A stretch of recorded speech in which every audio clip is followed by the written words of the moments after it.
Guess who's back?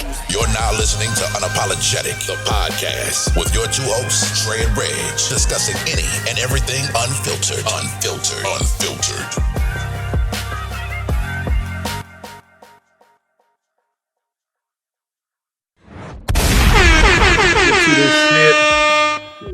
What's good, y'all? Welcome back to another episode of Unapologetic, the podcast. I am your host, Reg. I have Cedric co-host with me again. Man, we back in He's the South, back. baby. Dre is busy, off doing things in another country. Yeah, he's in. Y'all got some active ass passports, boy. Y'all hey man, hey, it don't take y'all much to get out the country. Well, he's actually working. Oh, okay. Yeah. Yeah, he's working. The military got him doing some work, but Anyway, shout out to Dre. Dre, we gonna hold it down for you. Got you, bro. Don't worry about it. I think Dre will be back next week. I'm not 100% sure, but it don't matter. Either way it go, give you a good show at that. What is Dre, a spy or something? They gonna be out of the country. Most times people have a tour that lasts a certain amount of time. He like James Bond. He just might be. He like Mission Impossible. What's old boy name on Ethan Hunt? Oh yeah, that's him. That's Mission Impossible, right? Yeah, man. Ethan Hunt. It's crazy. But I don't need to introduce you. They already know who you are. He was on the last episode. You've been on before. But what's up with you, man? What's man, I'm chilling, brother. Okay. Everything is good, man. Just blessed, happy to be here, man. Just, I got 10 fingers, 10 toes. I feel good about that, man. I got more toes than Coach Prime. You do. You got more headlines, but I got more toes, Prime. Yeah, you do. Almighty Commute. I forgot to ask you about that last time. Oh, yeah. How'd you come up with that? And for those that don't know, Almighty Commute. Well, I'll let Cedric tell him. I'm not going to step on this. So check it, man. What I was doing, I started Almighty Commute, man, because I was like looking for something unique, different, man. You got people on the internet doing any and everything, man, to get views and likes. And then, when you in the grown folk, the older community, we don't really gravitate to stuff like younger people do. So I said, I got to find something that's true to who I am, that is, I wanted it to be effective. I wanted it to be something I felt comfortable doing, man. So I was just riding to work one day because a lady asked me, she was like, do you still live in Augusta? I was like, yeah. She was like, I didn't know if you were still in Augusta or whatever. Some people think that I'm far off. I was like, oh shit, I can use this. So what I did was I just started recording myself as I'm going to work. I called the Almighty Commute, man, and say something inspirational in the morning, because I think we have to put ourselves in mental is really strong. Our minds are really strong. We have to put ourselves in a good space, especially in the mornings. Oh yeah, I'm especially if you're not a morning person. The number one not a morning person. That's me, man. I'm talking about, boy. Look here, I don't want to smoke any other time of the day, but in the morning I want to smoke. Not look at me, don't talk to me, none of that. I don't want to be here. I don't want to be doing this. So the reality is, I do have a regular job. So on the way to work, man, I just get on there and talk to the people, man. We call it the Almighty Commute. And it's been going well, man. A lot more people watch it than I thought. Because I see like a lady at the flea market. She's like, I be watching you every morning. I said, oh, that is so sweet. That's so cool. Nice, man. Because Facebook don't tell you shit. No. Facebook don't tell you who is viewing nothing. And they stopped giving out checks. So, yeah, man. Hey, Twitter giving them out though. Oh, Twitter giving them out. They the X now. X. And I heard they breaking people off too. No, I must move over to Twitter. But that's what I need to do. When's Facebook stopped giving checks? I think they cut them down. They was handing them out pretty heavy. Okay. First. I think they cut them back. I had some I like it though, man. I so honestly, I want to do something like it. I just need to figure out what I want to do. But I also, there's like a couple things I want to do too. I want to get back in like here and there doing like little skits and stuff, putting just on my page. Just like interactive stuff. And that helps build the brand to get more views and more eyes and looks and all that stuff. So I want to do that, man. That's what it's about now, man. Because it ain't about talent no more. It's more so about hustle. Yeah, and having different things of that nature, right? Man. And I don't hate on nobody, man. That's what you got to do. It's like it's the evolution of everything, man. You can't just stand on stage and tell jokes no more. True. People are gonna look at a 30-second video much more than they would come out to see you, perform for 30, 45 minutes an hour. Right. They just will. It's easier for them. They just look at it on whatever they got. If they got phones, on their phones, they can look at it on a little Echo thing. Yeah. The tablet. You know what I'm saying? They can look at it on the laptop, whatever. And so us dinosaurs, us older people, we just got to get with the times, man. Yeah. And adapt to it. Don't cry about it. I know a lot of people's crying about it. And but the good thing about it is like I said, adapting and willing to do it is the good thing. Now, if you're not gonna move on with the times, then you're gonna be that person that cries. But I think that hurts you more than anything. But some people can make an actual profit off of that too. I had a homeboy. He lives in Miami, and the traffic down there is crazy. Yeah. And like just him going to work every day. You would think, like, when he used to talk about it, you would think that motherfucker go through like 20, 30 different emotions in like this 15-minute drive, but driving there, that 15-minute drive turns into like a 45, 30-minute drive because so much traffic. So he just started recording himself going to work and just like the road rage, the happiness, the sadness, you can see him going. But and he's like after a while, like he just started like having people just tune in to watch his ass have a meltdown driving to work. What I'm saying? Because you and then like we all, and that's relatable because we all go through that, man. We be sitting there like, man, you get behind somebody, they ain't going. You like, man, then traffic backed up. You like, man. And all black people, we be late for work. We know we be late, man. Yeah. And you be sitting in the car waiting, seeing your salary go down, seeing that next write-up right there because you stuck in traffic. Yeah. So, it's a lot of different emotions. Let you over and shit, and you looking. You get behind the person with the blinker still on the whole time. Get your ass over. That's fun. So, I want to do, I'm going to get into, I'm going to probably this weekend, just think about how to get more interactive with it. But if you look at, man, they put the simplest stuff on these platforms, man, like TikTok and you putting the kids on there. They put mamas and shit on there. Shit, I just record myself watching the damn Tar Heel football game. Oh man, especially this past week against Appalachian State. But that took a while for y'all to pull out, didn't it? They went 2 overtime. Yeah, shit. Last year they scored 40 points on us in the fourth quarter. We won by 1, but they give us hell every year, man. It's always that one team from somewhere that just give you like your nemesis, that just give you hell for no reason. Now they'll go out next week, won't do shit against somebody else. Right. Yeah. But they just know y'all. Mm-hmm. Yeah, them rivalry games and in-state games, man, But with that was a good segue. We move right on into sports, man. Yes. We will talk about 3 NFL games. I would say the 49ers for last. Yes. Let's talk about Kings of the Hill. Let's talk about the Giants and Cowboys. Wow. Why do we need to talk about the Giants and Cowboys? Listen, when I saw that game, I said, hold on, let me. Let me talk about sports. Man. I gotta get this. When I saw that, man, only thing I was thinking about, maybe I think differently. I said, y'all made Saquon hold out for this. Like, you gave Daniel Jones $40 million. Like, here, take it. Yeah. And your most important player, you made him wait and sweat it out. And then nobody played well. The whole team, it was just terrible, man. Yeah. They got embarrassed on all levels. And they was at home. Like, how do you? No, I'm firing everybody. They should fire everybody. They should have fired coach, quarterback. Everybody had to go.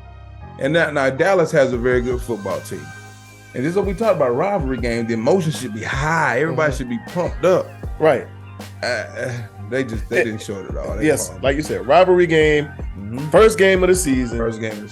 Home game at that. I mean, everything should be, like, everybody should be on emotional high. On 10. Them motherfuckers was, they was flatter than damn 3-day-old damn Dr. Pepper. Yes, sir. They was sitting on the counter. They was flatter than a Bojangles biscuit, boy. Bojangles got some terrible biscuits if you ever had them before. They about that wide. I looked in there. I thought I had a yellow hockey puck in there. Look, man. Who put a hockey puck in my box? And got pushed around. Them niggas was they softer than damn room temperature butter. I can't think of one positive thing that they did. You got blanked at home in your first game, right? Man. I think it goes up top, man. Management, all that stuff, man. Terrible. I think last season was I'm not gonna say an anomaly, but a get by season for them. New head coach, new coaching scheme, all that good stuff. And I think they probably overachieved, and he got more from them than he probably would get. He gonna get from them this year. I think he got more out of those players. But but you got to take players to the next level. Once you get this out of them, you got to maintain something and make them reach higher. And you got to keep going up, man, and keep progressing. And I can't think of any big pickups that they had. No, me neither. That, Waller. What position? From tight end from Las Vegas last year. Oh, Darren Waller. Yeah, it don't matter. Yeah, apparently it didn't matter. No. If the quarterback can't get to the ball, they got dominated on both sides of the ball. Yeah, and Daniel Jones took a beating. Mm-hmm. But that line has been. That's been a big thing with them anyway. Their line has not been good. That's why Daniel Jones, they noticed him like, oh man, he can run. How you know? Because he's running for his life every damn play. And then, he started moving and improv and making stuff happen. But you got to have playmakers, man. You got to have playmakers. And then your biggest playmaker, and you don't know how he feels about it because he'll never come out and say it. But he had to feel some type of way when they chunked him off with that $11 million.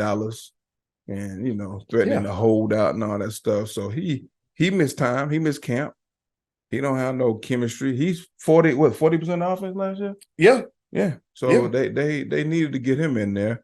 And it just exposed Daniel Jones, man. Daniel Jones is a fraud, man. He's a fraud. And I mean, we just can't say it no other way, man. I'm getting tired of seeing these boys get paid, man. And they prove every week that they frauds, man. Right. They prove every week. You are true. They frauds. True about that. Miami and San Diego had somewhat of a shootout. Yeah. Tua outplayed Herbert. Yeah. Won the game. Mm-hmm. Nobody says nothing. No criticisms. Then the next game. Monday night, the Aaron Rodgers era starts. I seen that meme. They're talking about gone in 60 seconds. That was very cruel, people. The internet is undefeated. But he goes out. All right. Perfect opportunity to go in and beat the backup quarterback. Right. You think Josh Allen, the poster boy for Madden, the poster boy of the NFL, period. You think he's going to take over and do 4 turnovers, man. And Jets have a phenomenal defense. Yes. Phenomenal defense. Right. I ain't taking nothing, nothing away from them, but he's supposed to be a phenomenal player. Mm-hmm. We've seen this from Josh Allen before, too, though. That's the thing. Yeah. And but the way they talk about him, man, you'll never guess that we never guess him play like guess that. It, man. And I put this on Facebook. I said, if Lamar Jackson has that game, that is the biggest conversation in all media, sports media. Man, now Lamar, Dak. Dak you too. See what they did to Russell Wilson. They loved him 2 years ago. Right. Now they done crucified him and he got to get fixed. Yeah. They don't make no slack for the brothers that play the position, man. And we had 14 black quarterbacks start week 1. That's what? Yeah. Great thing. 14 black quarterbacks, man. Beautiful thing. And none of them are gonna get the leeway. Those other folks get, man. No. Look at Geno Smith. He just got a big deal. You see how long Geno was in the league before he even got 12 years, right? Yeah. That's crazy, man. Hell, they I still think they did some bullshit to what's his name? Tyrod Taylor. Because that's how Josh Herbert got the job. When they punctured his lung, give him a damn shot. Tyrod Taylor has played well everywhere he's been. And they constantly make an excuse or make a reason. Right. Brothers played well everywhere he's gone, man. Mm-hmm. Tyrod Taylor can easily start for an NFL team right now. Mm-hmm. But he won't get that chance, man, because he's a brother, man. Right. The brothers get held to a different standard, man. All right, so back to the Bills and the Jets. Yeah. Aaron Rodgers, 4 snaps, 4 snaps. Torn Achilles, Man, out for the season. Right when I started to like him too, man. He's like, because in Green Bay, he was an asshole, man. He didn't want to teach the backup quarterback nothing. He's real arrogant. I can see that. And now, and then you know what, man, will soften you up, man. Every year they do this Hard Knocks on HBO. Shout out to HBO. Hard Knocks will soften you up. They take you behind the scenes. Mm-hmm. You see Aaron was in the break. It was in the video room, cracking jokes with the guys and everything, man. He looked so personable. Yeah. And then he gave some money back to the team so they could sign other players, restructured his deal. But that $37 million is still guaranteed, though. Yeah. That's a nice paycheck to sit at home. Yeah. I was honestly, that game was ugly to me. That game was ugly. Both offenses was terrible. It was. The Jets did enough to stay in the game. That's it, man. And then win the game. You know, when it came down to it in overtime. Shout out to my man. The receiver had a hell of a game, though. The one that did the punt return, all that stuff. Okay, the game. Yeah, he had a touchdown and he had the game-winning touchdown. Right. Yeah, I mean, it's like Friday Night Lights. Remember when Booby got hurt? You want to win? Yeah, Booby is that's it, man. Yeah. Coach Gainey built this whole offense around one player, and I think that's what the Jets did, man. And I think my man is not a bad quarterback. He's just young. Who? Wilson? Yeah. I stand on the other side of the fence. So, so you think he's garbage? Okay. I mean, you can put it that way. Yeah, Zach Wilson. I don't see now. This time he don't have as much of an excuse because they got weapons now. Yeah, but those weapons that they brought were all brought because of Aaron Rodgers, right? But I think, so some of those weapons were there last year. Now he definitely got more weapons, but some of them were there last year. But I still that offense still didn't look good to me. Zach Wilson made a couple good throws that was needed here and there. But I do think like when you're the team that has a quarterback switch, you kind of depending on the game and the team you're playing against have an advantage because that team then game plan against that quarterback comes in. Yeah. You cannot tell me that the Buffalo Bills game plan for Zach Wilson. They game plan for Aaron Rodgers. No. So, yeah, they did, man. Zach Wilson, he don't really command a game plan yet. I mean, he hadn't really established himself in the league, man. That's why they kept running the ball. If you look at it, they ran the ball, and like the run started to take effect, like it does, man. It's a natural progression. You know, first quarter you kind of getting stuff. Second quarter, you move a little bit. Third quarter, a little bit more. But in the fourth quarter, that's when you start seeing those 3 or 4 yard games start turning 5, 6 yard games. They started sustaining drives a little better. I mean, if you look at it, Zach Wilson was like 14 for 21. He didn't have a lot of yards, but he only had 1 turnover. He had a touchdown. And the running game, defense and running game. Listen to me, people. Old school football. If you have defense and a running game, you can prosper in the NFL. Right. Yeah, you can win. Now, unfortunately, they play the Cowboys next week.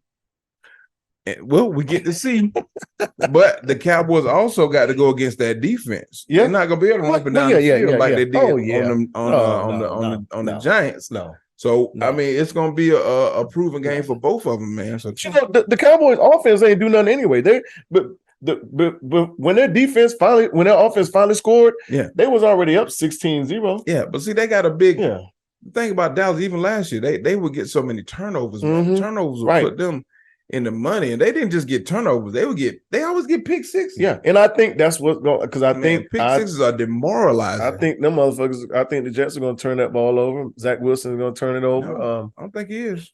But tell you, man, they're gonna run that bitch down their throat, man. Yeah, well, Breece Hall did look good, so we'll see. Breece Hall looked good, and then the other running back. Then they got Dalvin Cook. Dalvin Cook. So. Man, they're gonna run the ball 40 times every game. But I mean, Zach ain't gonna have to show up. Dallas got some dogs up on that line.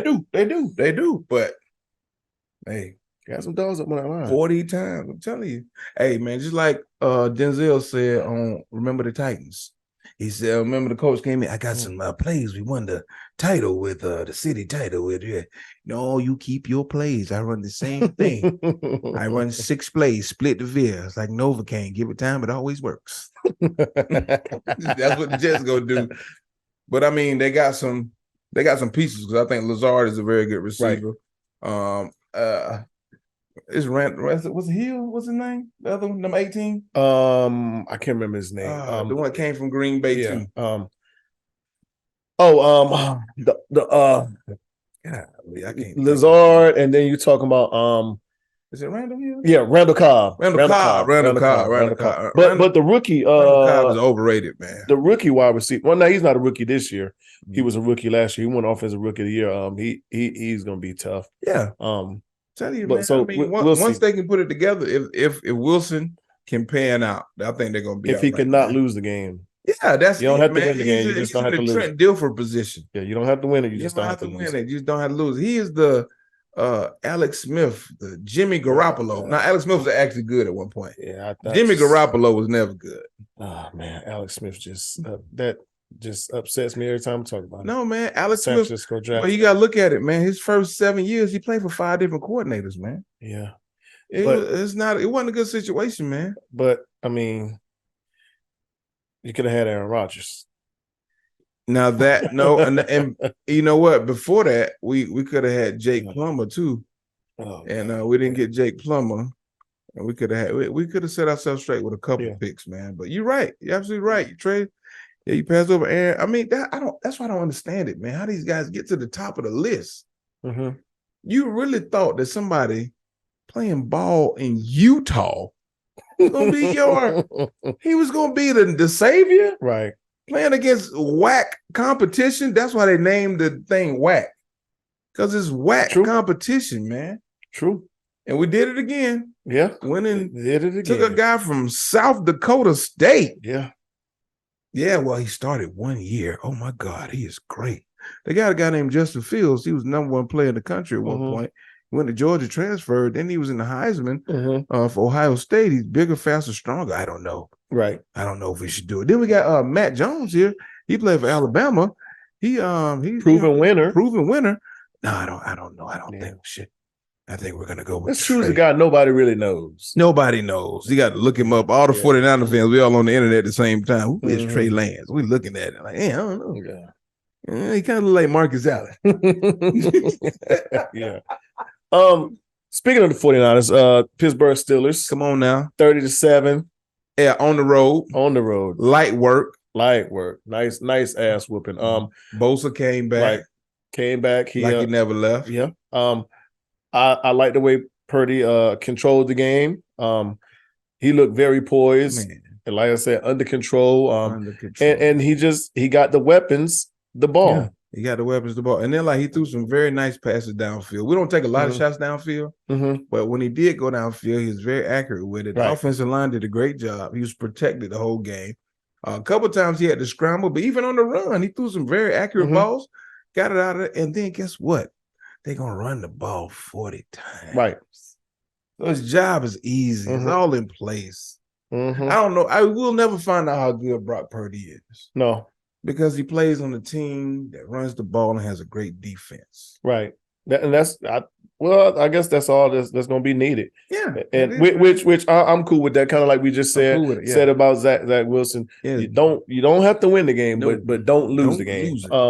And if you can get the ball to these weapons, things are going to work for you. Which that's the proven commodity. Defense looked great. They were all over the place. All over the place, man. And then once you get that man, Fred Warner was a monster. Fred Warner was all over the place. He was in the defensive backfield. He was man in the middle of the field. He was just, he just looked like he was ready to take it to another level, man. And that's what you need, man. Players like that. Right. Secondary, they zoned out. Nobody really plays man like that no more. Unless you got 3 good cover corners, man. Yeah. But nobody really, we put that zone dog on them, and with the line putting pressure on, linebackers just roaming freely. You can play zone in the secondary, man. Because we got Tavarius Ward, but I don't think he's that great of a cover person. But they all look terrific in zone. They did. And Hufanga, the unsung hero of the defense. Yeah. Hufanga is very active, man. Every year he gets better. Every year. I love it, man. Pro Bowler last year. He's going to be a Pro Bowler this year.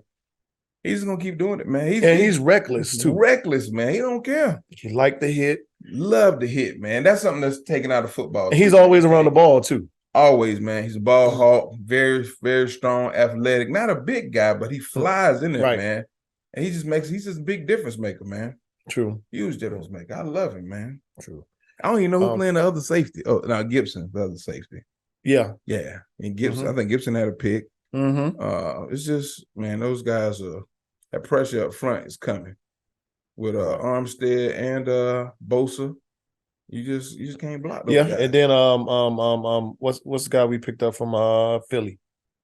I forgot about him. Yeah. Listen, Armstead, Bosa, and then what's our other line? We got the two best linebackers in the league. Warner and damn, I cannot remember the other motherfucking name. It's not Greenlaw, is it? Yeah, Greenlaw is there, but it's another. It's another. Ain't that a damn shame? I know, man. We supposed to be fans. I know, right? Blame it on the alcohol. But I can't wait. I think it's gonna be a tight race between the No, I don't think it's gonna be tight. It's three teams in NFC. That's what I'm saying. I think better, it's gonna be better than everybody. It's gonna be tight between those three. The AFC is about 6-7 teams right there. It's gonna be tight between those three. It's gonna be the Eagles, the Cowboys, and the 49ers. Yeah. But two things about them though, they're in the same division. So they're gonna be in trouble. Yeah. I think we're gonna be creme de la creme when it comes to it, man. Yeah, but Seattle always gives us problems. They do. Always gives us a problem. They're throwing it outside. Seattle gives us problems. Yeah, they do. But and actually we play the Eagles and the Cowboys this year, don't we? Oh, we do? I know we play the Cowboys week 5. I got that marked on my calendar because I have friends that are Cowboys fans. Cowboy fans are the most boisterous people in the world, man. They show up everywhere. They show up to other people's games. They do wearing they shit. Get out of here, man. Get about y'all, man. Yeah, it made me sick. It's two things. I don't know what I hate more. I hate the Boston Celtics. I hate the Duke Blue Devils basketball. And I hate Dallas Cowboys, man. Like they fans just make me sick, man. When I see they symbol, I be like, oh my God. Like, man, I don't even want no. Just want to throw up. Yeah, just throw up, man. Like, get out of here, man. I just want to tell them. Troy Aikman's not walking through that door. Michael Irvin is not walking through that door. Now I respect those guys though. We play the Eagles the 3rd of December. Ooh, that's gonna be a tough one. 3rd of December, we play the Eagles. The way we playing, man, in San Francisco? Levi Stadium? Look like we go to looks like we go to Philly. Damn, man, I hate that, man. Yeah. I think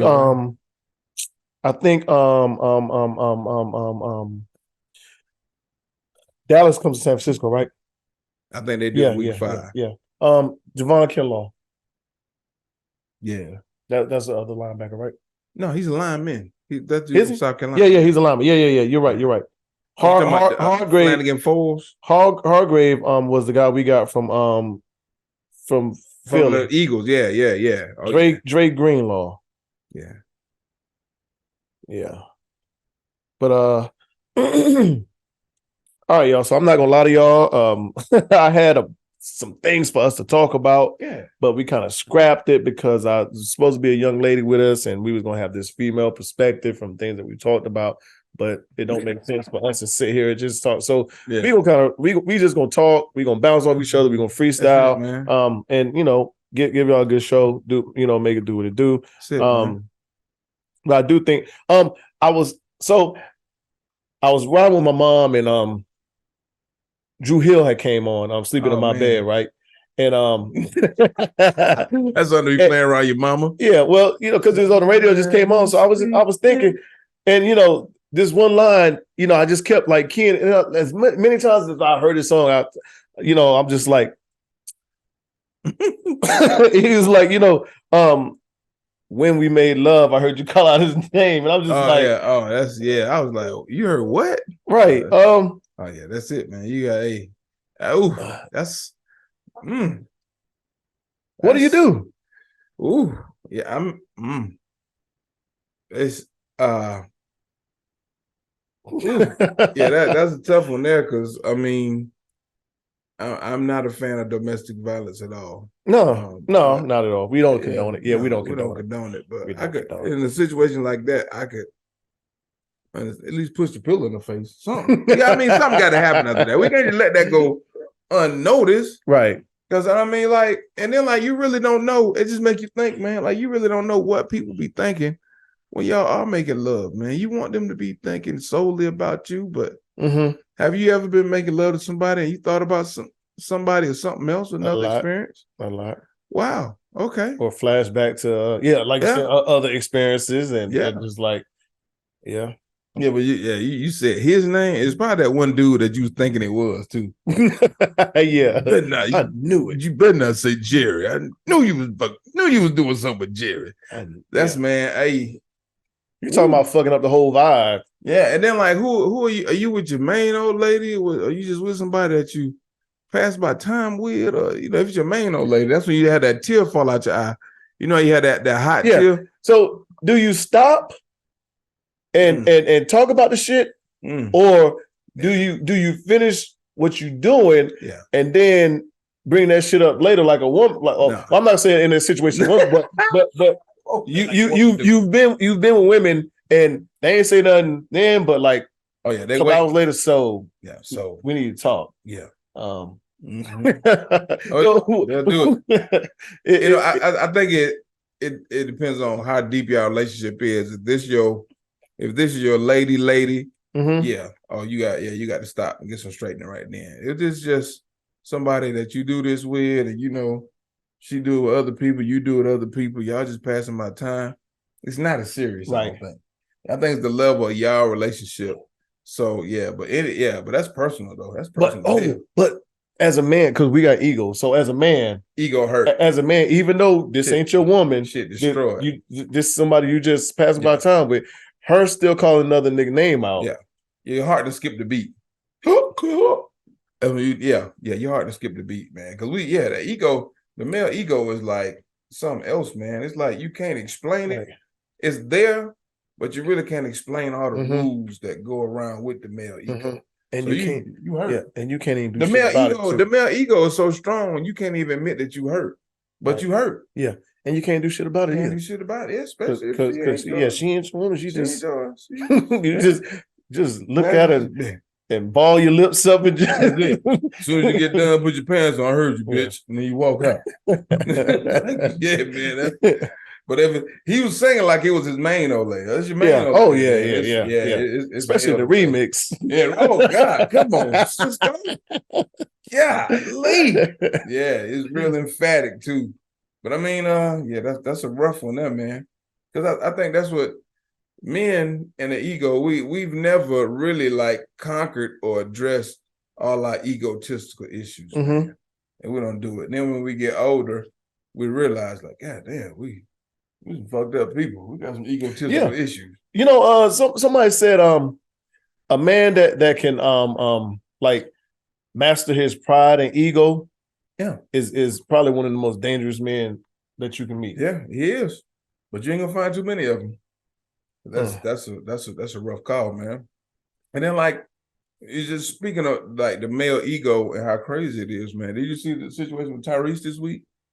Or last week he was on the Breakfast Club. Oh, so I heard about it. Well, I read about it, but I didn't get too deep into it. Oh man, yeah. It was like 1 minute, it's like some brothers getting together, clearing the air on some stuff, and just getting things out in the open, and it like a real positive exchange. Because apparently, Tyrese came to the Breakfast Club, and he had a chip on his shoulder because he felt like, the Breakfast Club was always, taking shots at him when stuff happens with him or his situation, or he got he got divorced, and his ex-wife is going for like $20,000 child support for one child, and he never wanted to get divorced, and it was just a whole back and forth.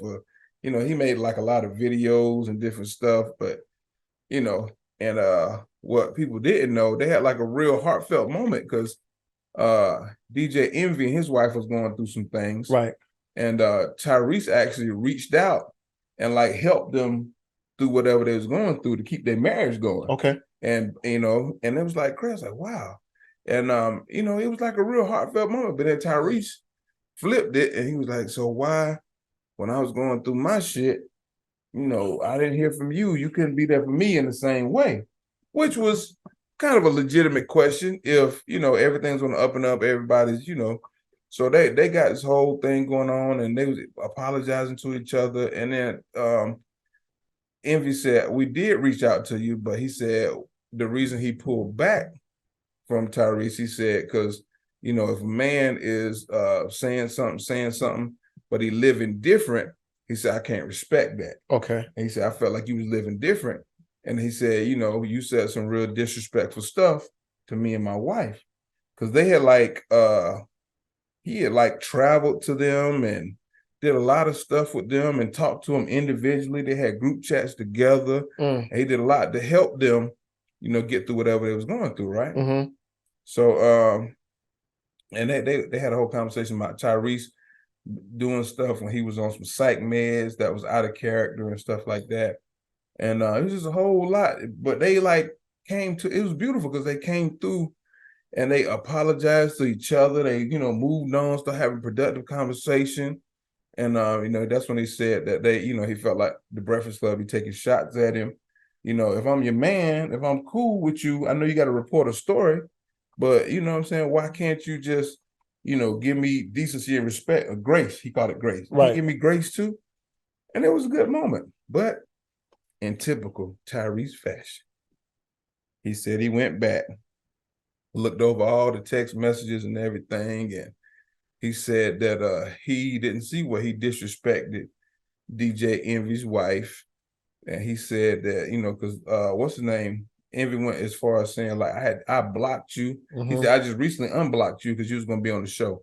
He said, but I blocked you. I stepped back from you, stopped, my wife blocked you because you said some disrespectful stuff. Okay. And then he said, I got receipts, man. I got messages dated. He was saying the dates of the messages that I text your wife, I text you, y'all was responding back and forth. How was I blocked? So he basically called Envy a liar. So he did this for about, Tyrese, when he goes in, it's like, it ain't just a one-time thing. Mm-hmm. It's 4-5 days of it. So he kept going in, making, different videos and stuff. So Envy came back on the Breakfast Club and he was like, Tyrese been saying these things or whatever. And he said, he never said what Tyrese said on the show. Right. Because he said he didn't want to get into that. Okay. So then he came back and he said what it was. He felt like Tyrese was going behind his back saying stuff like, because he said, we had a problem because I had cheated. And he admitted he had cheated. And he said, but Tyrese was coming to his wife like, if you was with somebody like me, you wouldn't have to worry about this kind of stuff. Oh, wow. Yeah. And then said he even went further, he called it, his wife called, he called his wife onto the show. And he said, she said that she's not gonna say specifically what Tyrese said, but he was saying some things that were, inappropriate to her. And she felt, and she, they talked about it, and she said that's why both of them pulled back from him. Because, but he did help them through their marital stuff. Yeah. And it was crazy because I'm like, wow. Damn dirty Mac, and that's what it sounds like. That's definitely what it sounds like. Yeah. I'm like, but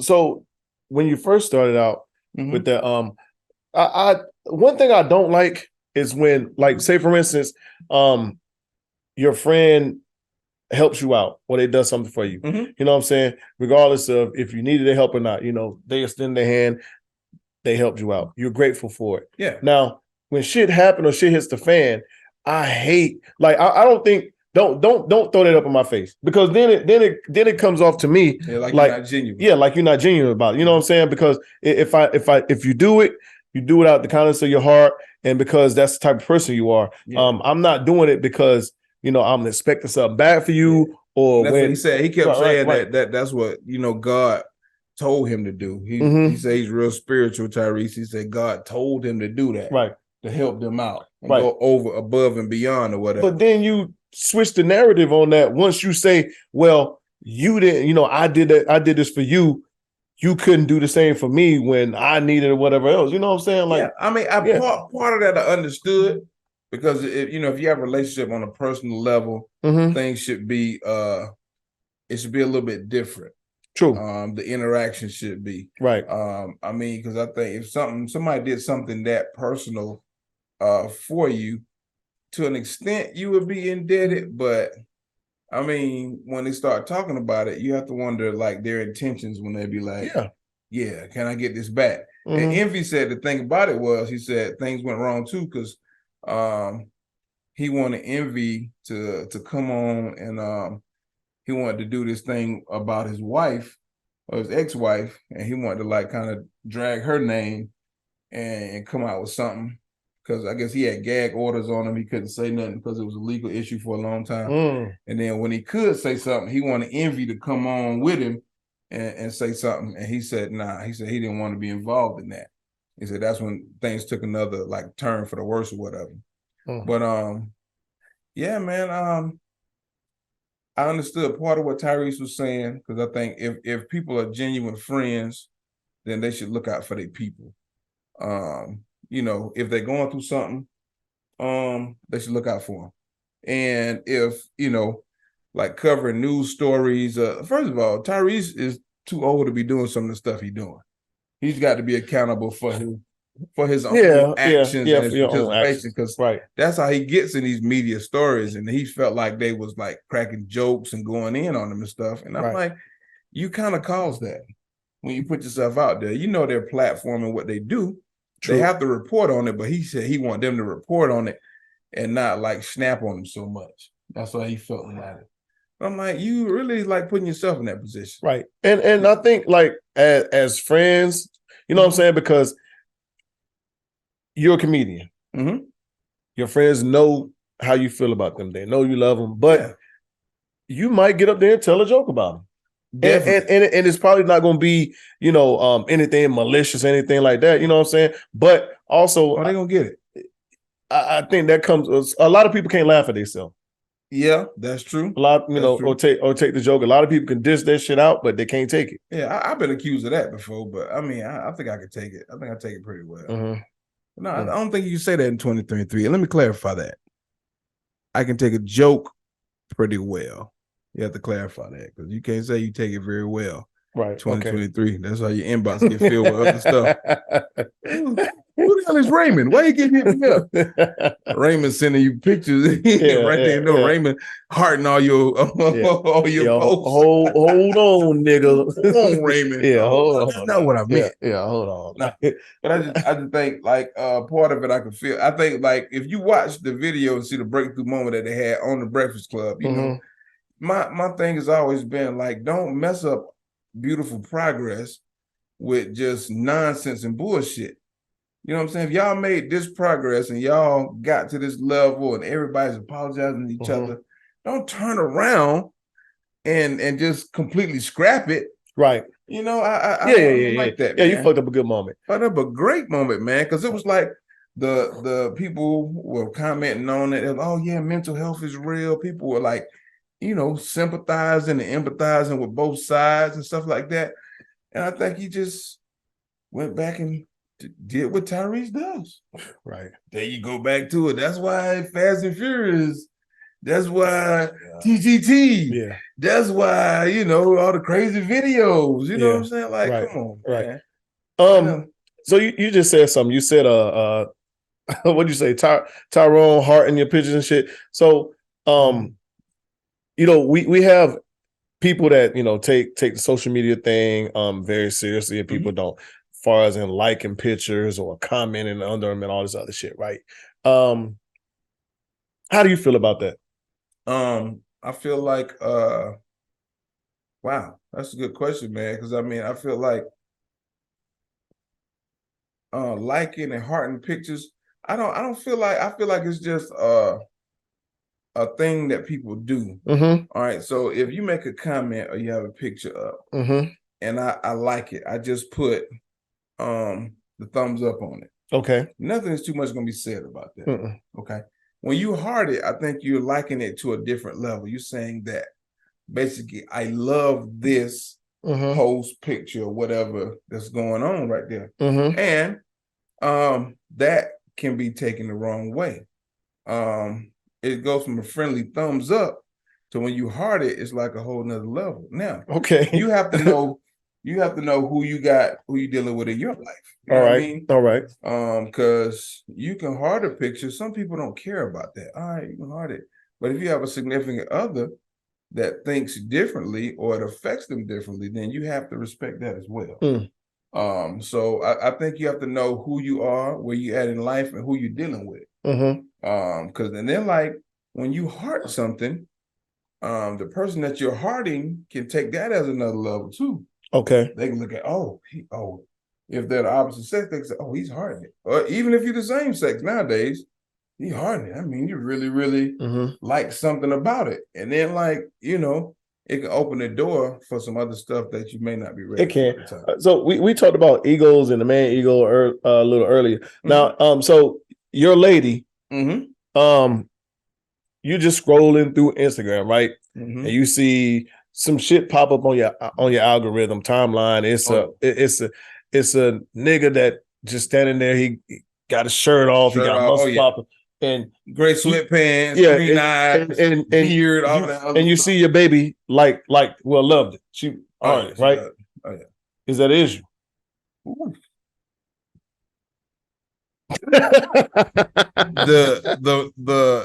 the real dude in me want to say hell no, right? But the ego and the petty part of me was like, yeah, because then that's when your voice started to crack. You don't want me to do it, okay? Now, I mean, if you keep scrolling, you see another one. Another one. And now you done seen like 3 or 4 pictures that she like, and they're kind of like all the same. Like it's niggas walking around looking like models and shirts off and shit, and she hard them. I mean, listen, let me tell you something about it's a certain level of it that I think we all do or participate in, right? Okay. Because for fellas, if we see something on the internet that we think is this, that, or the other, what we'll do is we'll take it, we'll send it to our homeboys. And we'll send it to a group of our homeboys, you know what I'm saying?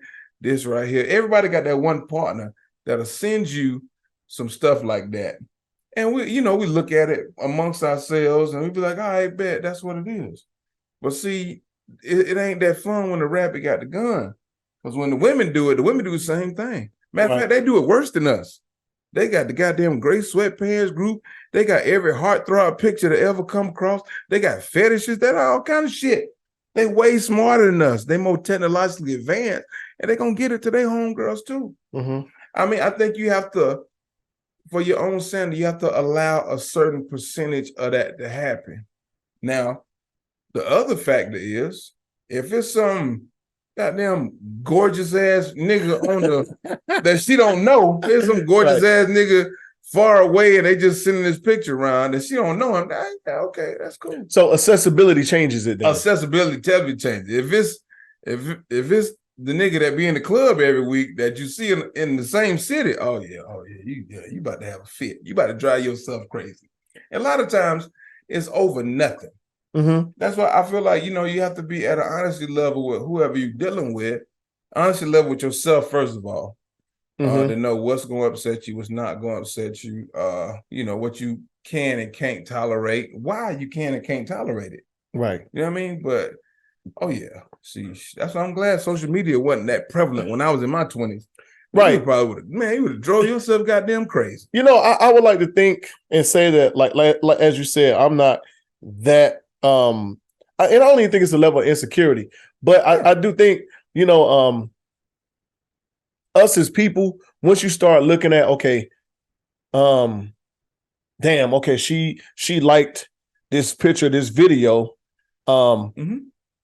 Damn, I ain't light skinned. I don't have green eyes. I'm not 6'6", Hey, man. with muscles busting out. You know what I'm saying? So then you start to think, you like, Yeah. and then you see another, you like, hold on now. Oh yeah. Then you see something else, you like, hold on. That third one, you going crazy. Yeah, you like, oh wait, hold on now. That's when the voice start coming. Yeah. So like I said, why I like the is it a big issue? No, because It shouldn't be. The confident man is gonna be like, like I'm doing me, like baby ain't going nowhere. Like she like that shit, but whatever, you know what I'm saying? But yeah, I think the more and more you see it, it's kind of like, this motherfucker's testing me. Oh, yeah. The meter go down every time. You're like, I'm good. You up here, I'm good. Yeah. And a little bit go down. By that third picture, you got the squeaky voice. Yeah, so then how do you have that talk? Then how do you like, or do you even have it? But see, you gotta have it. Communication wise, you have to. Communication wise, you gotta have it. Because it causes issues down the road when exactly once y'all get in the fight, and then you like, well, 10 weeks ago, that's it. I saw you like, oh mother, yeah. So yeah, man, you got to get that stuff nipped in the bud, man. You got to know, who you are and what you're dealing with. That's super duper important, man. Because if this gonna throw you off, it's gonna be some real shit. Because the person you got to worry about is that nigga at work every day. Oh, the work husband, or the one to be hollering, be around, stuff like that. I don't want to hear that shit. If I get a woman and she talk about work husband, I'm like, work husband. Yeah, we got a problem. Is that how we got a problem? Yeah, we got a problem. Ain't no that don't exist. I'm just saying. I'm just saying. But I know people. But no, people do it and say it all the time. But because I can only imagine. Well, the woman that I end up with, if I happen to say, my work wife, I'm pretty sure it might be. Yeah. So, but I know some people that have that. Some damn I know some people say that, but they actually they work wives and their real wives know each other. It's like a running joke, and everybody's cool with Absolutely. it. You know what I'm saying? Yeah. Mm-hmm. Situations like that where everybody's up front and they cool with it, it's okay.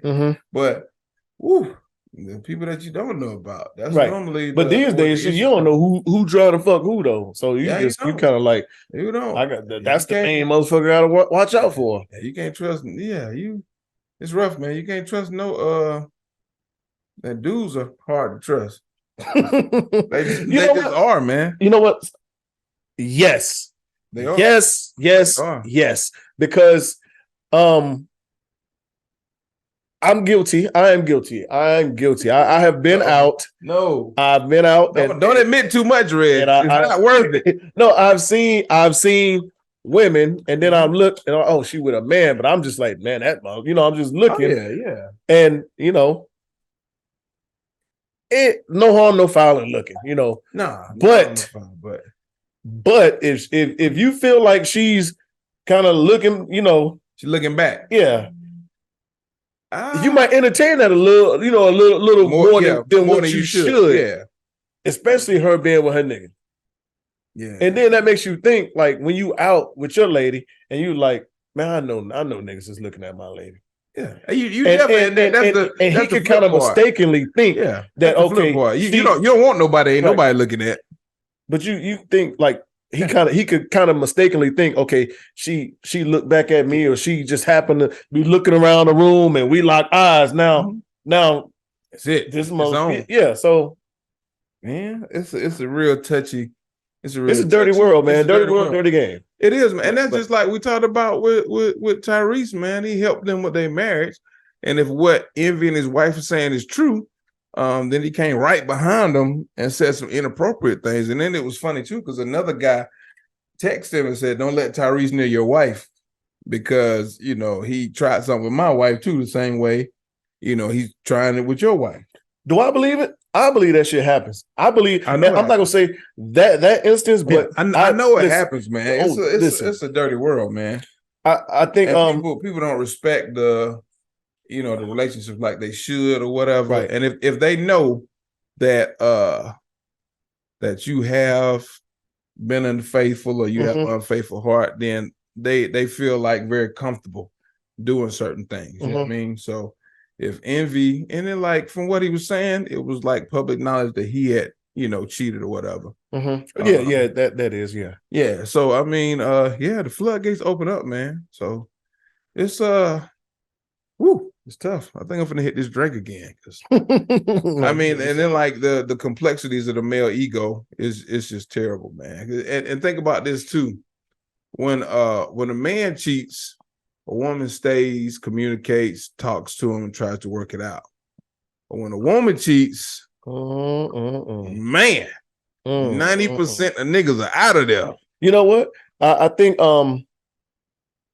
and I know Dre has said this before, and I've said it plenty of times. We always tend to think that that pussy's ours, and once somebody else gets it, don't belong to us no more. Don't belong to us no more. That's the dumbest unwritten rule of all times. Because people are people. Have you ever stayed with a woman that, if you've had a woman cheat on you, have you ever?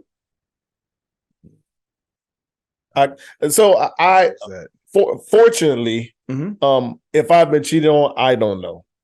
I'll say that too. But if me thinking right now, if it had happened and I knew about it and found out about it, I don't think I would stay. Yeah, and most men couldn't because I don't know if it's our makeup or what, but most men couldn't stay. But see, that's the hard part about it though, because we want that same forgiveness, if something happens with us. But that's one thing that most men are like, no, it's over. We done. So okay, so let's look at it from this angle then and talk about this. Because I have cheated before in my life. And admit that I got to. I mean, we grown, but it happens. But and I beg for forgiveness. All that, everything. She stayed, but the relationship was never the same. No. And the thing is, me looking back on it now, she should have deaded that shit because anytime something happened, it ended up being an argument between us about me cheating, and it's always, and I get it, like you can't tell a person how to heal, when to heal, and how long it should take to heal. But for instance, if I leave the juice on the counter, I forgot about it, and you can't come to me or shouldn't come to me and be like, you left the juice on the counter because you was thinking about that bitch. Exactly. Yeah. So that's what I'm saying. Like the relationship was never the same. We argued about that, and at this point, I would have rather, called it quits. It takes a new level of forgiveness and healing to get past that, and nobody can say like what it is for you, what it is for that person, what it is for. People may say like all day, like, hey, I want to be forgiven. I want to do this right here. But when you actually confront it with a situation, it turns out to be something totally different. And it's a really hurtful thing, man. And I think I know when I was younger, I didn't think about the repercussions or all that other stuff. And we don't think about it, but the damage that you do to a person, I mean, it's like that person has to heal themselves, then they have to heal in order to move on, and then they have to heal to be able to get themselves in a place to love you or to even love somebody else again. Right.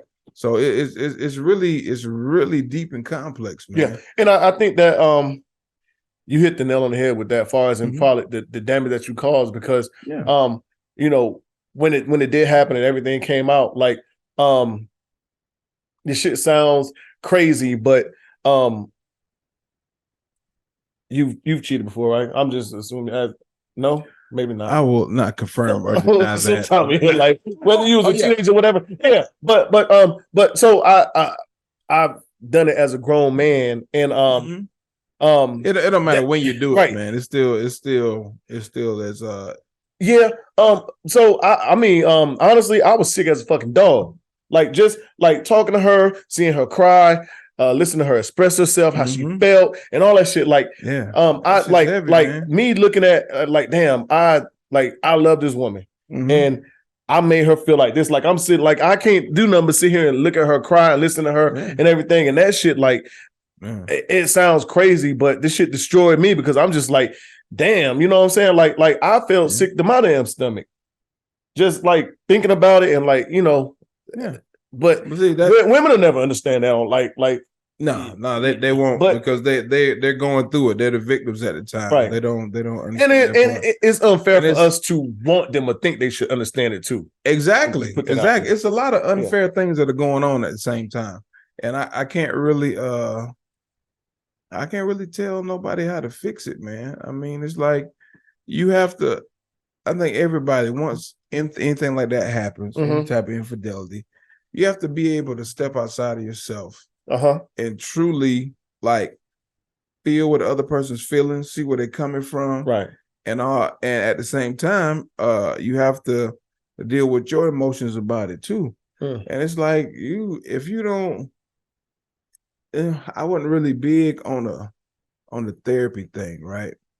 But you know, as I got older, I realized like therapy is very necessary, man, because we do, and we go through so many things in life.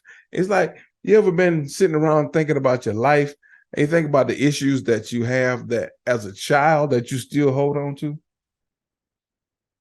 It's hard to realize that yourself. Yeah. I didn't realize a lot of this stuff until an actual therapy session and talking to somebody. So to answer your question, like I didn't, because like I said, just like me, myself, self-evaluation, think about it. No, not really. Yeah, you don't think about it because you think, because men, a lot of times men, we just, you know, we brush in the rug, we move on, or we think we're past it, but we're not. But it's some real shit out there that we haven't dealt with. And then, you know, therapy is like the unpacking type deal. You hear that term a lot. We don't unpack well without help.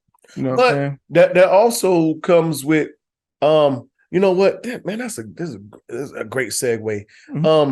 The comfortability into doing it. Like you got to have somebody that gives you that allows you that space, comfort, and you know, to actually be able to unpack without the judgment. Ooh, that's the hard part, and maybe, you know, that's what, the hard part, this shit ain't gonna be thrown up in my face. Oh yeah, you know, a lot of throwing in tomorrow when we get in an argument. Well, nigga, your ass was in. You wasn't tough yesterday when you was in there crying, unpacking your feelings to me. You know what I'm saying?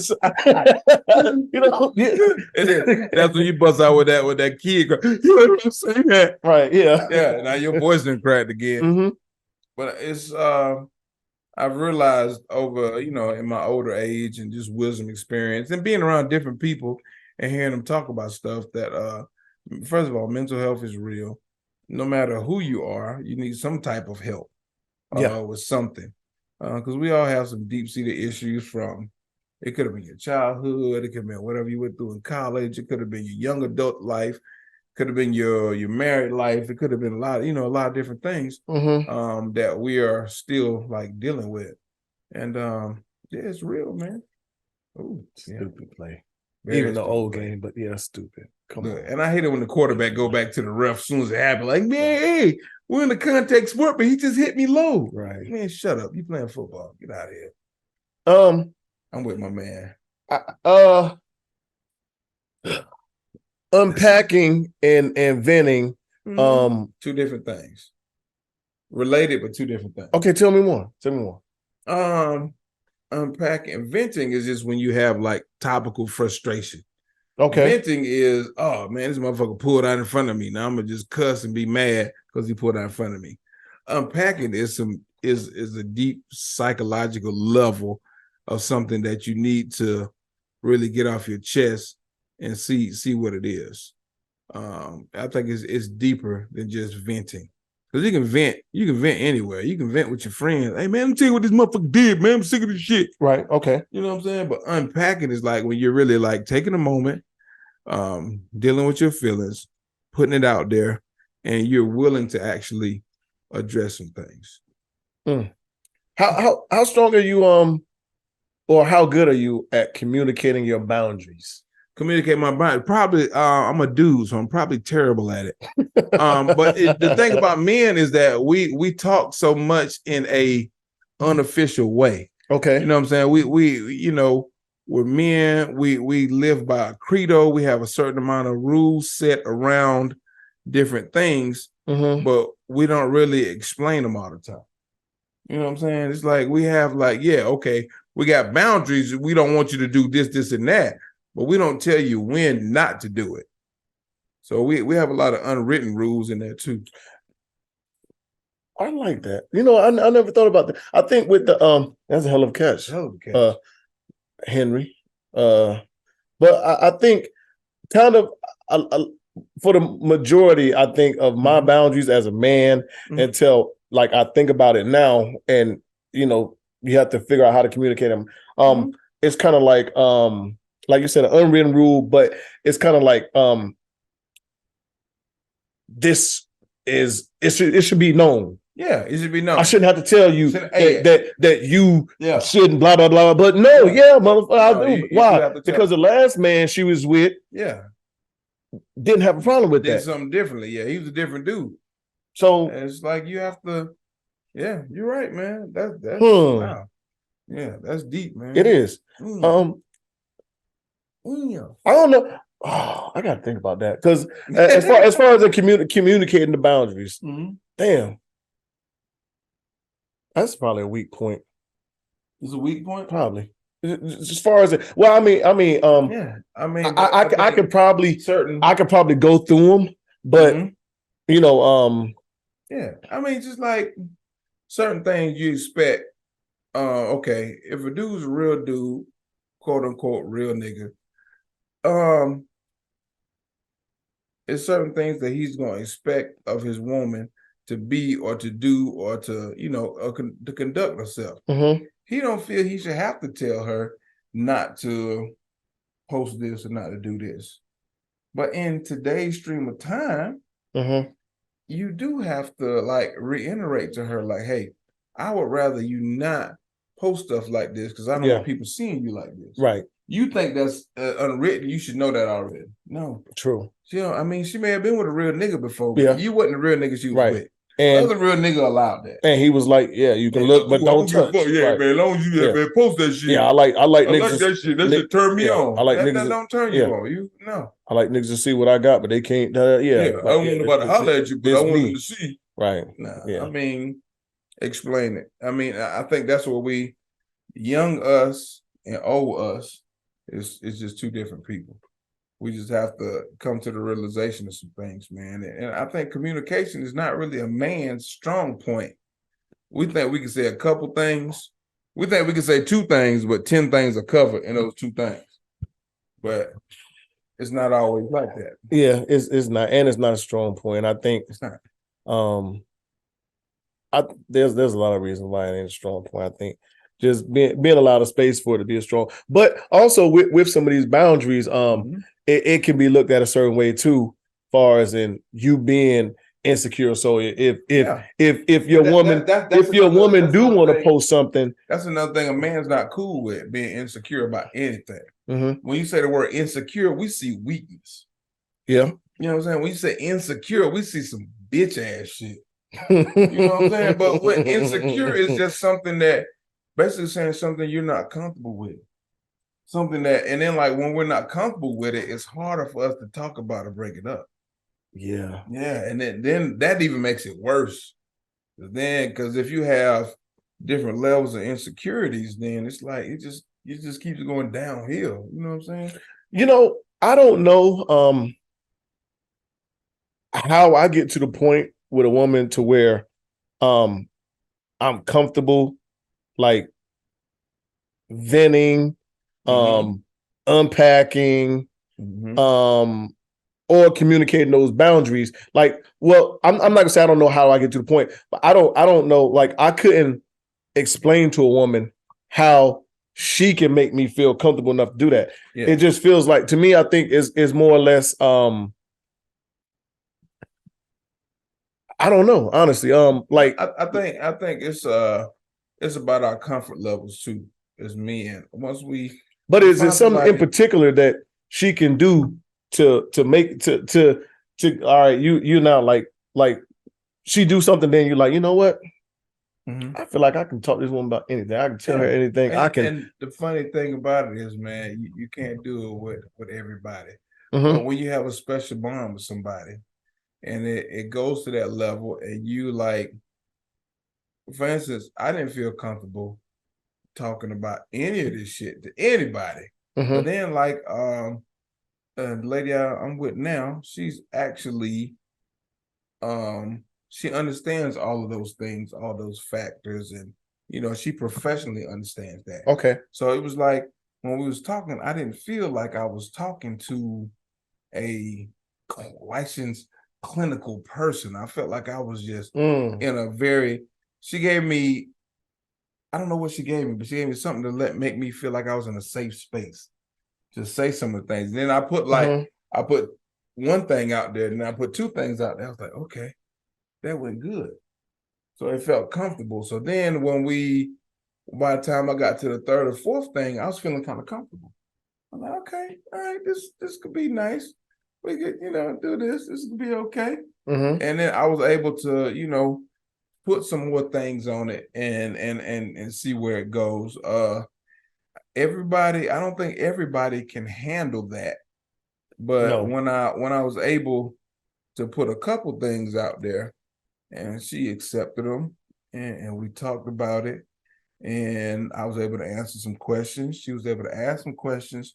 I think that she felt comfortable. I felt comfortable, so we were able to continue to have conversations like that. And I think that's a special situation within itself. You know what I mean? And that's not going to be something that you find with everybody, right? Because everybody's not on that level with you. Some people just don't care that much to be on that level with you. You know what I'm saying? But I think at this point, well, like I said, I'm 46. So at this point in my life, when we're talking about things on that level,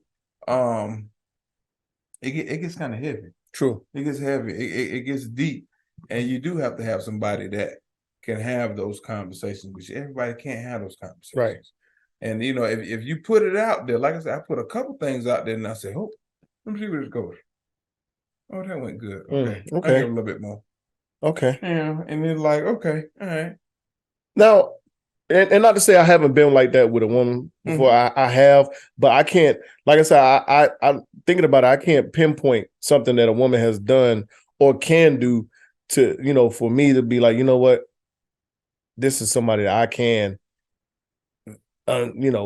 vent to, unpack, and just be 100% vulnerable with. Tell them, things that I wouldn't. I think that's the point where we have to get to as individuals, man, because being 100% vulnerable, that's like, woo. Yeah. That's like you giving up everything that you got to just tell somebody something. And everybody's not willing to do that. Everybody's not willing to accept that. Everybody's not at that point where they can. And then like for a man to be 100% vulnerable, that's like, I'm giving you everything here. And we can't deal with that. No. Not all the time. Not with just anybody. We can't deal with that at all, man. And that's rough. That's rough. We got a lot of shit we got to let out there. Right. You know what I'm saying? Like, sometimes we be like, man, my goddamn job, man, these motherfucking police, man, they goddamn, And I think it's because we hold so much in. We do. And because we're not allowed to so once you are allowed to, then you let it out. It's funny that we're having this conversation. My homegirl posted this shit yesterday. She said, I like my man a little tender. Save all that hard shit for your homeboys. So I commented on it, and I basically said the same thing we just said. I asked her, do she create the safe space for a man to be tender around her? And I think that's the biggest thing around that. Like, yeah, you can like that and want that, but all in all, you still got to create that safe, because for the most part, majority of men are not just going to be tender, soft, or whatever else.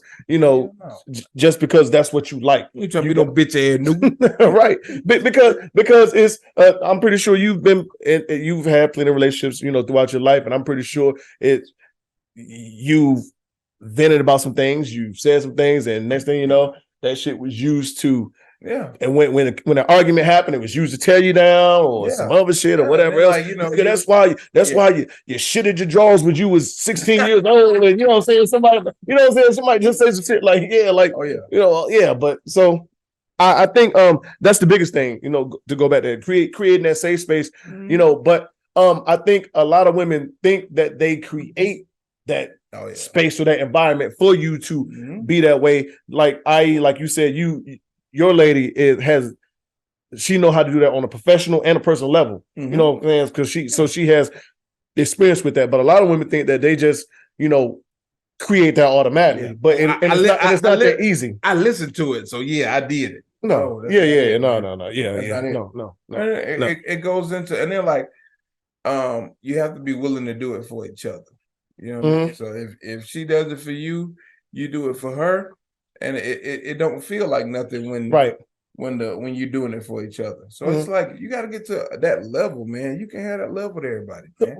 Is there a judgment zone for a woman venting or unpacking or anything for you though? Is it like you can't be like it's different from us. Rough. It's certain stuff that's rough to hear, right? But because you think about unpacking whatever, and you're like. Because you think about it, man, people don't want to think about this. But I'm going to bring something to people that's very uncomfortable. Okay, so let's just say we grown, we adults. Y'all having sex. She's doing certain things. Okay, she's giving head. Let's just use that example. Okay, all right, she's giving head. So guess what? You probably ain't the first person that she gave head. No, you're not. And if she's good at it, she's probably had some practice. So she's probably been doing it for a while. You know what I'm saying? For her to be great at it, you have to think about the only way to get great at giving head is to do it multiple times. Yeah, but that don't bother me because I like mine a little seasoned. But some people can be like, you think about hey man, how many niggas she do this to? Exactly. You know what I'm saying? Yeah. They got problems. Them niggas got problems. Yeah, they got problems. But you don't want to think about the body count or the number of times. No, I listen. And unless we have a heart to heart, and I was just like, tell me something that I don't know. And she's like, well, I had a gang bang back, and then you're like, hold on now. That was you on Booty Talk 86. Let's talk about that. Yeah, but see, the male ego, like we talked about before, is so fragile. Everybody can't accept everything that's given in that aspect, man. But it's just certain things you're not going to be able to take being who you are. And I think you have to identify those things. And even if she did feel like she wanted to come to you and say some things that you're not comfortable with, you have to be able to accept, process, and try to feel where she's coming from. If she wanted to tell you those things. Okay. That's why a lot of times we don't ask questions. We don't ask questions. No shit we don't want to know.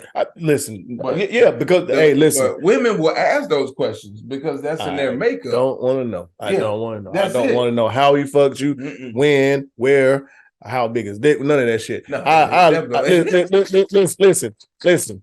Hey man, and it's funny you say that big dick thing because every female comedian, I'd be like, God damn, at some point in the night, she's gonna talk about dick size and big little dick. I'm like, God, y'all got nothing else to talk about. Y'all bitches don't watch TV. Right. But so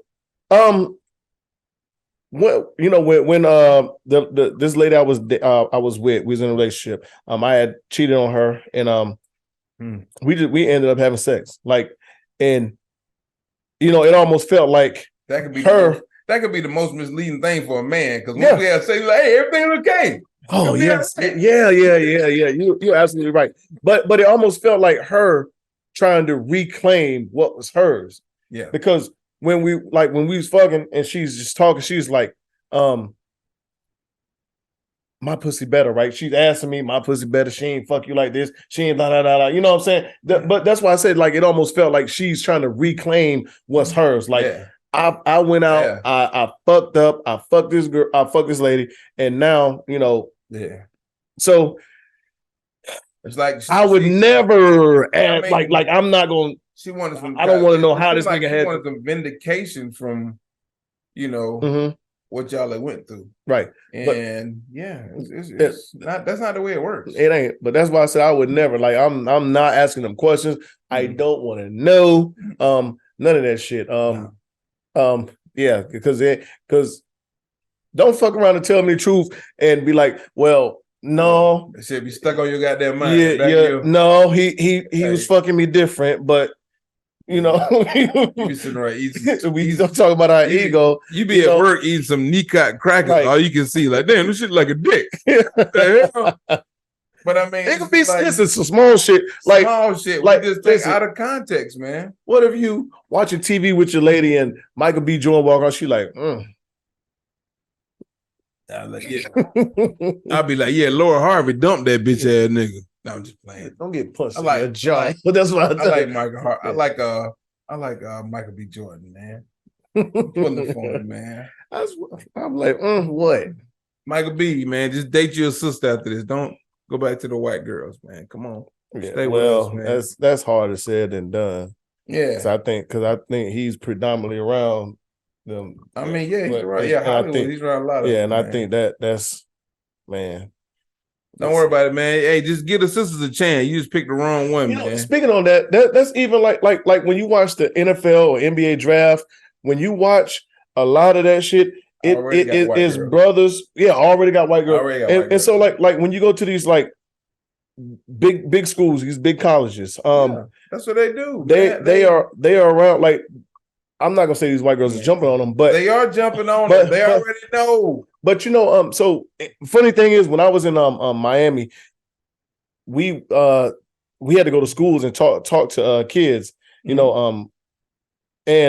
a lot of the kids was like, a lot of I think this one girl had asked that question. She was a soldier. And she was just like I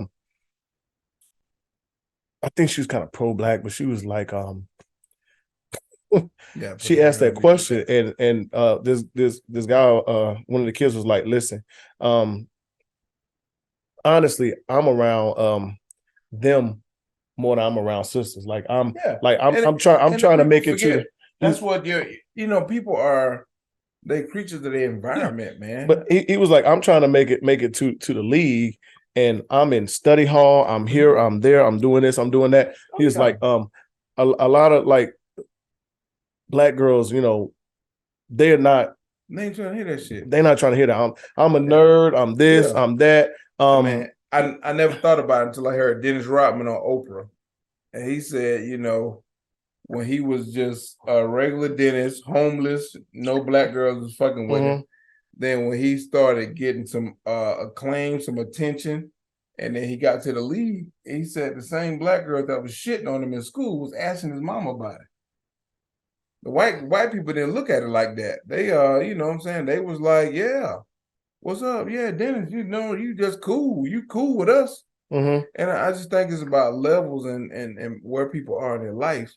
We can look at race all we want to. It's always gonna be some differences, some this and that or whatever. But I think it's about what people go through and how the impression that the races make on them at very impressionable times of their life. True. Because like, even like in college, you're still impressionable. All you're doing is basically saying, this is where I'm at in life, what I'm trying to do. These are the people that are around me. If they're predominantly white at that time, of course white girls gonna look better. Of course they're gonna, and like, one thing white people do that black people don't do as much is they be like, hey, you need to start thinking about your future. You know what I'm saying? We don't think about that shit. We don't be the now.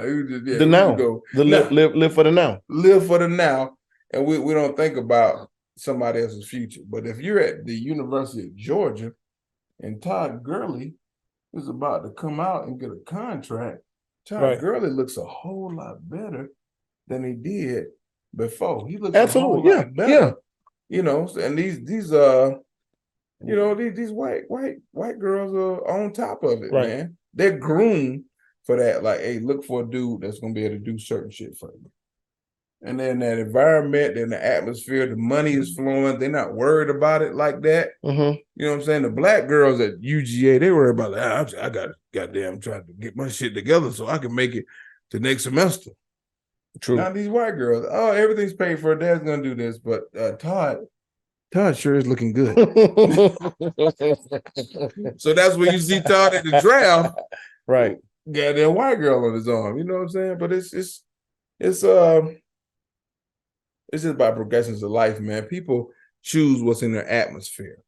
You know what I mean? Yeah. So if Todd's in her atmosphere and she's trying to goddamn make it, and then Todd about to go to the NFL, she's gonna holler at Todd. She's gonna push up on Todd. She's gonna be right there available for Todd. Hey Todd, you need anything? Oh, you tore your ACL. Don't worry about it, Todd. Right. I got an air cast, everything. My dad's a surgeon. They know all that shit. You know what I mean? Well, you need a tutor? Guess what? Tutor. Don't worry about it, Todd. You don't worry about it, Todd. You'll be I'm passing. great with statistics. You're gonna pass every class. Yeah. God damn it, Todd. Yeah, but true. It's just like it's that level of progression, man. And then when people see, different things happening, they already know. Like, hey, Todd is gonna be a first round draft pick. I think I need to be in his vicinity. You know what I mean? And then Tawanda, she just trying to Tawanda is trying to get on. You know what I'm saying? And then Todd looked around himself and said, "Man, what's going on around here?" He's looking around his atmosphere. I think, I need to be with goddamn Lindsay instead of Taiwan. Taiwan trying to make it. You know what I'm saying? Mm-hmm. She ain't made it yet, but it is what it is, man. And we just look at that shit for what it is, man. So listen, we beat up on ourselves enough. We talked about the man ego. Good and bad. We beat up on it. Good and bad. Do women have accountability issues? That's a good question, man. We would like to think they don't, but I think they do. Who is we? I mean, okay, all right. Yeah. Because when we think about the situations that we go through, normally women are more stable than men, and they're smarter, things of that nature. But honestly, when we look at the situations, they have big accountability issues, because women are not as confident normally as men are. Men are normally the more confident species, and so it's a little bit harder for them to come to grips with that. But we I think they do. They definitely do. How many women have you had apologize to you and tell you that they were wrong? That's oh God, hold on. Let me scratch the inside of my ear. You know what, Suzanne, I'm gonna say this. I mean, some women do come and apologize on certain levels. But for the most part, what a woman will do, she'll magnify your wrongdoings, and she'll want to accept your she'll expect for you to come and apologize. But some women are very, very, it's very hard for them to come to apologize. It's got to a point where I started telling women, like, don't worry about it. I don't accept apologies. Really? They don't, for the most part, they don't. They'll come to grips with you saying that you did something wrong, but they won't come to grips with saying what they did wrong. And I think accountability is a big part of being an adult, whether you male, female, black, white, green, yellow, purple, magenta, whatever color you are, it don't matter. We have to come to that accountability thing where we're able to come to our significant other or whoever, authority figure, and say that we was wrong. We have to have that. And I think males have had it more so over the years because, we probably fucked up more. But I think women, they feel like a sense of entitlement when it comes to apologize. They don't feel as apt to apologize as we do. I'm just gonna give them some pussy and they be all right. Boom, that's it. We're gonna give some of this trim. Come get some of this. What does that mean? Listen, pussy is not an apology, but I'll take it. We stupid. Okay, I'll take it. That's okay. and ain't shit resolved. Ain't nothing resolved. We sitting there like Rick Rossum. Nah, man, it's not resolved. All right, man. Let me see what I got in here. I'm gonna we gonna ask couple questions, talk about some things, then we gonna get up out of here. We got Rolodex over there. Yeah, man. Listen, I just be thinking of shit. Like I hear, listen, when I was at when I go to your comedy shows, I hear people talk. I was like, oh shit, that could be a good topic. Let me put this down there. Be, man. I do it all the time. Let me see. Damn, I don't even know. Because some of this stuff could lead us down a whole different rabbit hole. I ain't trying to go to the rabbit hole. Yeah, we don't gotta go to no rabbit hole. We talk about a whole bunch of other stuff. But let me see. This is some silly shit in here. Oh, have you ever walked away from a relationship while you was still in love with a person? I think that's more. Yes, more, I think that's really? I think everybody's done that. I think yeah, because it's like, and then like with the men, the more we mess up, it's like we, first of all, it's two different levels of messing up. You gotta mess up like at the I'm willing to fix it stage, and you also got to mess up at the level that, yeah, man, fuck it, I ain't gonna do it. So yeah, we definitely I think we definitely have messed up at both of those phases coming up. Because the male ego also won't allow you to admit you was wrong. Right. He's like, you ain't gonna admit this motherfucker I was wrong. Hell no. Yeah, I think yeah. I can't say that I have, but I've stayed in relationships longer than I should, and even though I knew I didn't want to be with that woman no more, I was waiting on her. You wait on her. You waiting on the easy break part. The shit off. Yeah, would you break it off then if you don't want to fuck with me? Shit. Well, fine then, just leave me. Knowing I don't even want to be with her no more. Yeah. Damn, boy. Thank God for growth. Hey man, for real, man. That's the biggest thing, man. And I think we just get to a level where we can we get to a certain level where we can know, understand, and appreciate things, man. And that's what we got to really like. That's what we really got to like get to, man. Here go a good one. Is monogamy natural?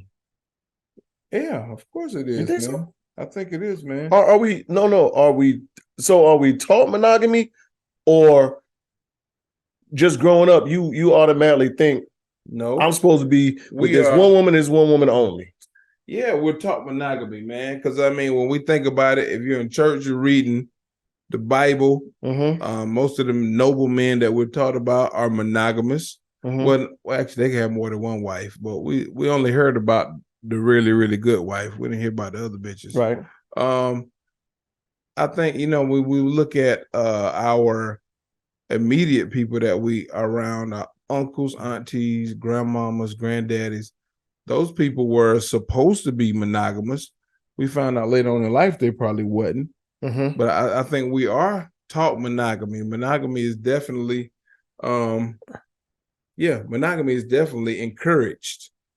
So it's not really natural then, because we're the only species that we are the only species on this planet. Compare ourselves to grasshoppers. Grasshoppers go fuck anything. We can't compare anything. We're a higher level, and I think that we're the only species that practice monogamy. Yeah, I guess we are. Animals, lions, tigers, bears. I can't use animals because they react on instinct. We don't react on instinct. We react on. But also, sex is for us is something that's used is is pleasure. For all other species, is just mating. Yeah, just okay. All right. Well, I guess we know. As far as I understand it. Yeah. But I don't know. I think we are geared toward monogamy because we know in our heart. Because the world tells you that's how you're supposed to be. Yeah. You're only supposed to be one woman. You should. Okay. Well, you sound like eBay on good times. But tell me, are you telling me to not? My family's customs. I tell me, I can't do this. Well, but as so for like a lot of things, like as a young man growing up, you're supposed to, or you're looked at like they think, okay, you're just supposed to have fun. You're supposed to conquer as much pussy as you can, and then settle down, and then that be it. We ain't worth a damn. Settle down, we ain't worth a damn. Ain't worth shit yet. But I mean, I think we know something in us. Monogamy is still real to us. It is. No matter what we say or how we upbringing come up, monogamy is still real to us. So I think it has some type of bearing on us. So if there was no Bible and no one telling you you need to be a man and settle down with this one woman, do you think you would just have a bunch of women, or you would still want to be with one woman? Well, that's hard to answer. Telma, are you telling me not to follow my country's customs? That's a tough one. That's definitely a tough one. But I think we all know in our mind of minds that monogamy is our goal. You know what I mean? No matter what point in life that we're at, we know monogamy is our goal. Right. And the funny thing about it is that people really like, especially with the way the world is now, we actually like bend our beliefs and things of that nature to make it okay to not be monogamous. You know, we've got so many other things out here that are prevalent in society that we just like, nah, man, we just not gonna deal with monogamy no more. We ain't got to. All right, cool. Are we living in a time where women are more comfortable talking about how masculine they are and their masculine traits than their femininity? Yep, they are. They are. Whatever set of customs or rules that women go with, they stand on it now. You know, it used to be back in the day, you know, grandma was gonna do just enough to keep the family together. She didn't care nothing about whatever granddaddy did to a certain point. She was gonna keep the family together. Not nowadays. These women gonna tell you exactly what's up, what it's gonna be, and what it's like. And you know, it's like they have a tolerance level themselves, man, that they live by or go through. Yeah, that's what it is. I don't like that masculinity, femininity talk. Like because I think as a woman, you're feminine. I don't want to hear that masculine shit. I got a man. It's funny. A man needs to make me. A man needs to bring out my feminine side. No, either you're a woman and you're feminine, or you're not. There's no ifs, ands, or blanks. If a man has to make you be feminine, then you're naturally not feminine. Then you know what I'm saying? Like I just told the lady the other day. I said, "You got some big dick energy." I was like, "Yeah, you got some big dick energy. You just going too far with this shit." Right. And that's the way it is, man. Because I mean, it's a freedom, it's an expression. It is what it is. True. Yeah. That's all it is. True. All right. Well, that's it, y'all. Listen, we freestyled this shit. Like there was no topics. Like honestly, there was no topics. But none, man. I'm gonna let you close it out, man. Tell them how to find you, where to get you, all that good stuff again. And I definitely 100% appreciate you man. I appreciate for coming on again. You be bringing the top shelf liquor too, man. Every time I come over here, it ain't like no bullshit liquor, man. We sponsored by Obama, man. We got the brown black. Oh, that's right, Obama. That's my president. Yeah, my Lambo is black. My president is blue. Yeah. No, hold on. My Lambo is blue. My president's black. Oh, hold on. But yeah, man. Comedian Cedric checking in, man. You can find me on all forms of social media under the same name. SASE double D. Take the hour to the I to the C, the K. You can find me on social media that way. You can find me at the X, on Twitter. You can find me at Facebook under Cedric Washington, Facebook under Comedian Cedric. You can find me on Instagram under Cedric, SASEDDRICK.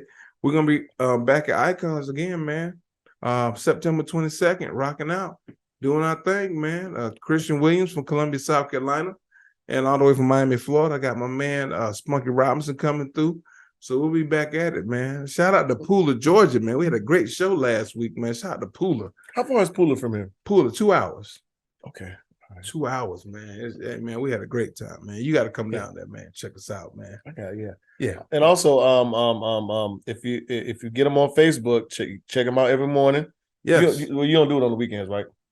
No, I don't be going to work on the weekends, okay, yeah. But I might start doing it on the weekends, man, because it's a good response, man. It's a real positive vibe, man. What I want to do is get people's morning started because I'm not a morning person, so I need my morning started the correct way. So I want to give people some uplifting, and I shout out everybody too. The people that's going to work like me, people that's been at work for a couple hours, people that just got off work because them third shift workers, they don't get no love, man. You get off work, ain't nothing open. You gotta, grab you a biscuit, go home. It's over with, and you know what I'm saying. You gotta wake up and get your oil changed and your tires rotated, little small stuff like that you can't get done during the day. So.